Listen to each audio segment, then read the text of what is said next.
What's up, everybody? It's Jason Cruz here with another edition of The Legal Submission. And in this edition, we talk about a lawsuit involving the two combatants of this past Sunday's pay-per-view, Logan Paul and Floyd Mayweather Jr. Now, prior to the fight that happened in Miami this past Sunday, in which there was no winner, I guess, except for both Mayweather and Paul for how egregious their payouts were. A lawsuit happened between the two entities, you could say, this past May in the Southern District of New York by Mayweather Promotions against Logan Paul and purportedly his company, Pack Entertainment Worldwide, LLC. Now, the lawsuit alleges that Logan Paul's people reached out to Floyd Mayweather Jr.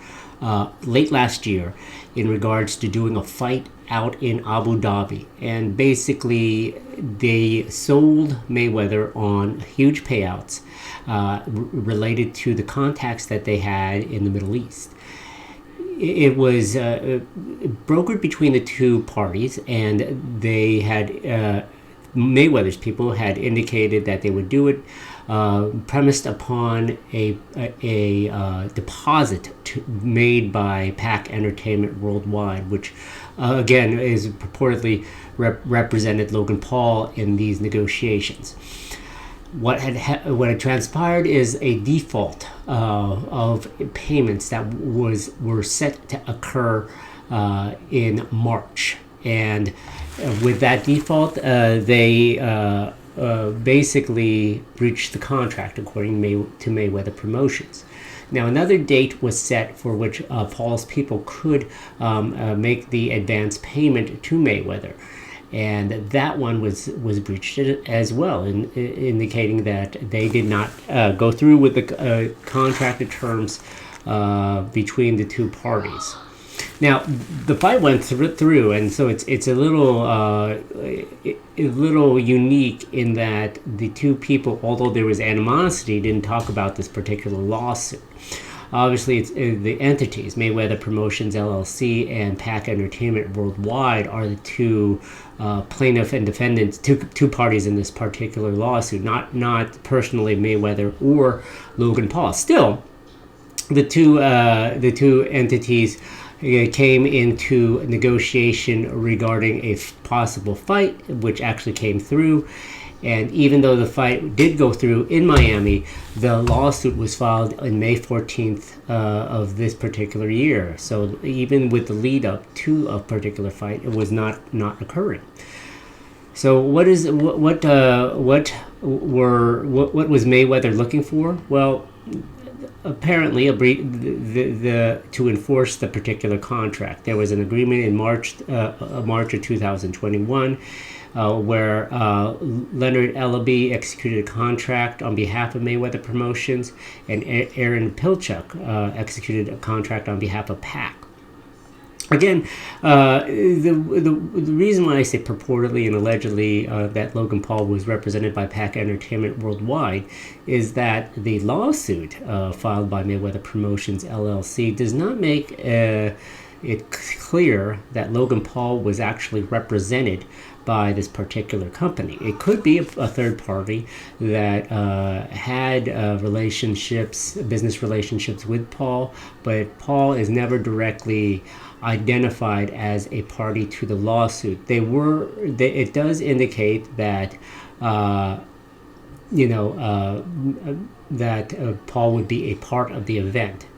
So the first part of the March 31st agreement was that Pac would pay Mayweather Promotions guaranteed payments totaling $115 million on a prescribed payment schedule from March to June. The first agreement occurred on March 21st, 2021, in which Pac and Mayweather Promotions agreed to the fight in Dubai, plus rights to distribute the event in the limited territories. Now, in exchange, Pac would pay Mayweather a guaranteed a minimum of $110 million on a prescribed payment schedule from March 25th to May 9th, 2021. Pac did not pay. And so one could say that the fight was off. There was a breach of contract, but Mayweather gave them one more chance, and a March 31st agreement occurred, and Leonard Ellerby and Aaron Pilchuk executed the contract, and this time it was $115 million in payments from March 31st to June 2nd, 2021. So it would happen prior to a particular fight. Still, that did not occur. And so there is the purpose of the lawsuit. So one thing to note is that in the March 31st agreement, Mayweather was set to be paid out $15 million by April 1st. No fooling. And under the March 31st agreement, PAC also agreed to pay Mayweather $7.6 million no later than April 15th for just expenses, travel, lodging, and the such. So one could tell that Logan Paul's people really wanted to have this event, and they were willing to pay out Mayweather prior to the event occurring, so that they could attach his name to it and sell the fight. An interesting risk and gamble, but as we see from the reports that the $50 pay-per-view sold nearly 1 million buys, it was a calculated risk that paid off. Now, what becomes of this particular lawsuit, which seems to be moot, of having no purpose right now? Mayweather Promotions is seeking $122.6 million due as guaranteed amounts and expense amounts under the March 31st agreement. So this would include the pay that was not paid to him, as well as the costs for lodging, travel, etc., attorney's fees, compensatory damages, I could say it, consequential damages, and the like. What will happen now? Well, obviously, both sides are getting paid out. A portion of that will occur as part of an upside agreement regarding the pay-per-view buys, meaning that both Paul and Mayweather get a cut of the pay-per-view buy rate. Now, what we could see here is that Mayweather moves to obtain a portion of Paul's purse, as well as the pay-per-view buys he's contractually were given. Paul could deny all of this, and what we could see, and which we will probably see, is further legal ramblings, which will result in probably Jake Paul versus Floyd Mayweather Jr. So, again, in summation, odd timing for the lawsuit to happen within a couple weeks of the actual event.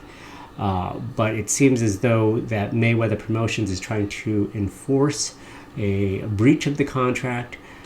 We could also back with the backstory. We could see that it was Logan Paul's people that sought out Mayweather with the enticement that they knew people in Dubai with financial resources, which could earn Mayweather an easy big money fight.